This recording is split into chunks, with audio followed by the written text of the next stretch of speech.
ডাকছো কেন? বই কিনবে? কেমন করে কিনবো? আমার তো পয়সা নেই। কেমন ছেলে গো তুমি? কিনবে না তোমার বেলা হয়ে দাও কেন? আমি যদি তোমার সঙ্গে চলে যেতে পারতো তো যেতুম। আমার সঙ্গে?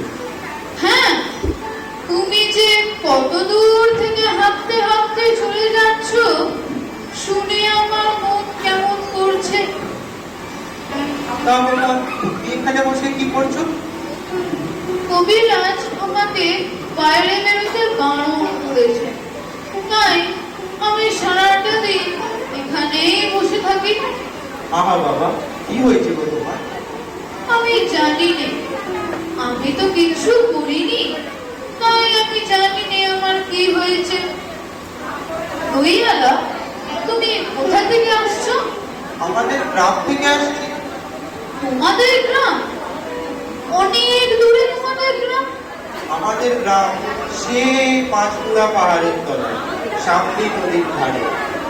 পাঁচপুরা পাহাড়, সামলি নদী, কি জানে, হয়তো তোমাদের গ্রাম দেখেছি, কবে দেখেছি সে আমার মনে পড়ে না।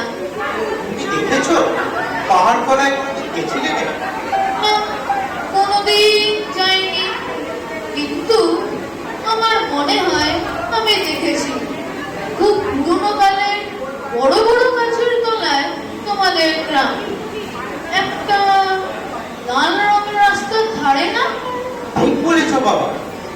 সেখানে পাহাড়ের গায়ে সব গরু চড়ে বেড়াচ্ছে। কি আশ্চর্য, আমাদের গ্রামে গরু চড়ে, উট চড়ে। সেখানে মেয়েরা সব নদীর থেকে জল তুলে মাথায় কলসি নিয়ে যাচ্ছে, তাদের সব লাল শাড়ি পরা। বাবা, আমাদের গ্রামের মেয়েরা নদী থেকে জল তুলে নিয়ে যায়। দেখি না তারা সবাই যে লাল শাড়ি পরে তা নয়। কিন্তু বাবা, তুমি নিশ্চয়ই কোনোদিন সেখানে গেছো। সত্যি বলছি দয়ালা, আমি একদিনও চাই। কবিরাজ যেদিন আমাকে বাইরে বেরোতে বলবেন সেদিন তুমি আমায় তোমাদের গ্রামে নিয়ে যাবে। যাবো বই কি, খুব নিয়ে যাবো।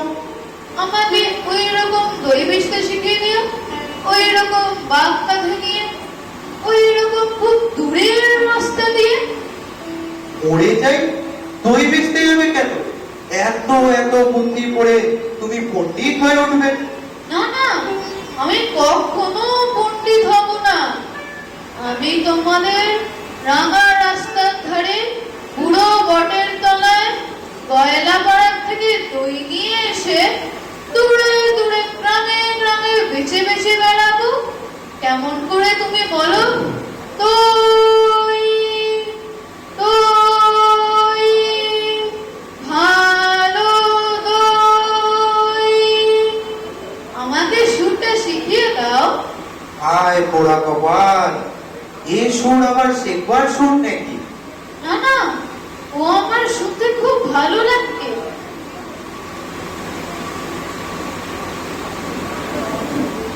একবার দই তুমি খাও বাবা। না না, আমার তো পয়সা নেই। না না, পয়সার কথা বলো না। তুমি আমার একটু দই খেলে আমি খুশি হব।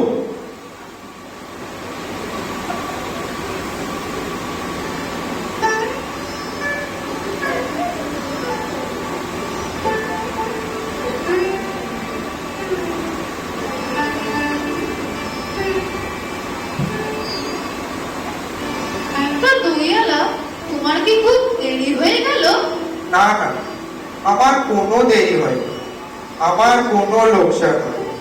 দই বেচার যে কত সুখ সে তোমার কাছ থেকেই শিখে নিল। দই দই